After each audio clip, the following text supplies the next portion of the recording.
Your brand new iPhone deserves the best protection, and the iLune 3-pack screen protector plus 3-pack camera lens protector has you covered.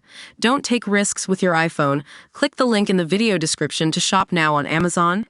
Trump bans Britain from sharing war intelligence with Ukraine after U.S. aid axed, and may let UK take lead of NATO. Washington has reportedly banned Britain from sharing American intelligence with Ukraine, but it may let the UK take the lead of NATO.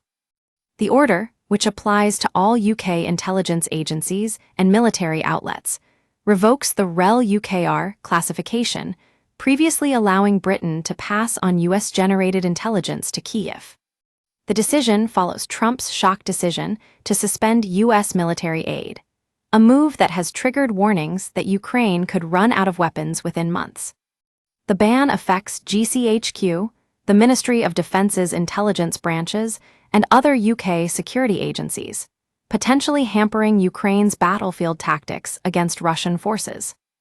UK military intelligence expert Phil Ingram told the Daily Mail, "The United States' instruction to stop allies sharing US-derived intelligence with Ukraine is what I would expect. The US's intelligence partners, including Britain, have had their authority to pass on intelligence revoked. The US will tightly control distribution of its intelligence to Ukraine through agencies based in Kyiv." America's decision to cut intelligence ties came just hours after Trump delivered a blistering speech to Congress, in which he confirmed a temporary pause in military aid and blamed Ukraine for failing to secure peace talks with Russia. The U.S. president insisted that America must focus on American interests, warning that the war had become a European responsibility. Trump's move stunned Western allies, with officials scrambling to determine the full extent of the freeze. Reports suggest that U.S. weapons already in transit, worth over £790 million, have been halted. These include Patriot missile systems, crucial for Ukraine's air defense, HIMARS rocket launchers and precision-guided munitions, anti-tank weapons and armored vehicles.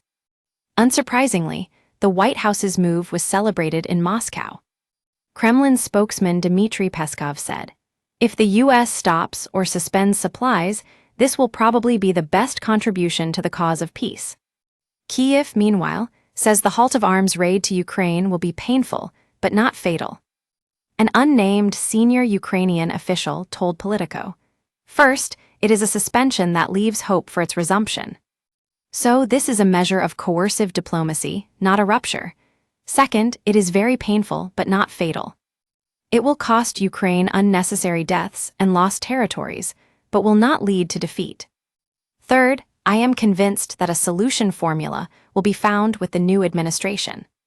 Another senior Ukrainian official warned the Financial Times, "We have 2 to 3 months. After that, the position will be very difficult for us. It will not be a total collapse, but we will be forced to withdraw from some areas more quickly." Trump's speech also signaled a seismic shift in NATO, with the U.S. president considering handing over leadership of the alliance to Britain or France.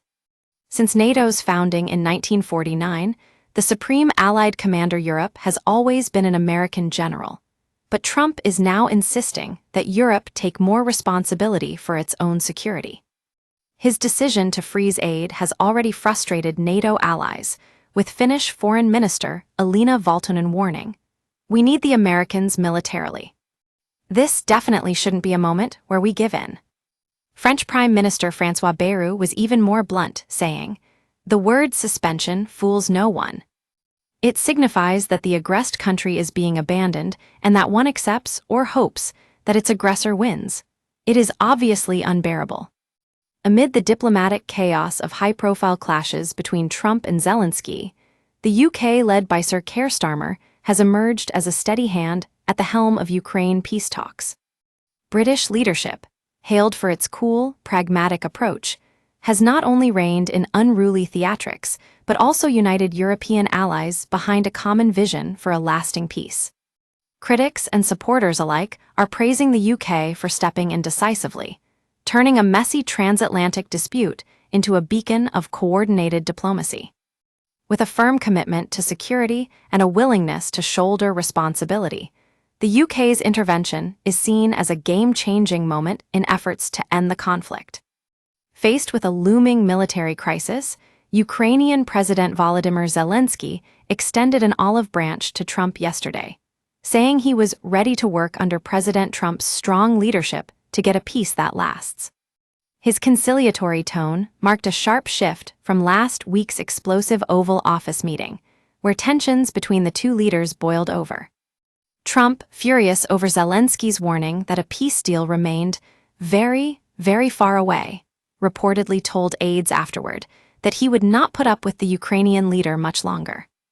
Zelensky, who stopped short of an apology, admitted, "Our meeting in Washington at the White House on Friday did not go the way it was supposed to be. It is regrettable that it happened this way. It is time to make things right." In a call with UK Prime Minister Sir Keir Starmer, Zelensky thanked him for advising him on how to rebuild relations with Trump. Diplomatic sources say Starmer and French President Emmanuel Macron are preparing to travel to Washington with Zelensky as early as next week to present a united peace plan.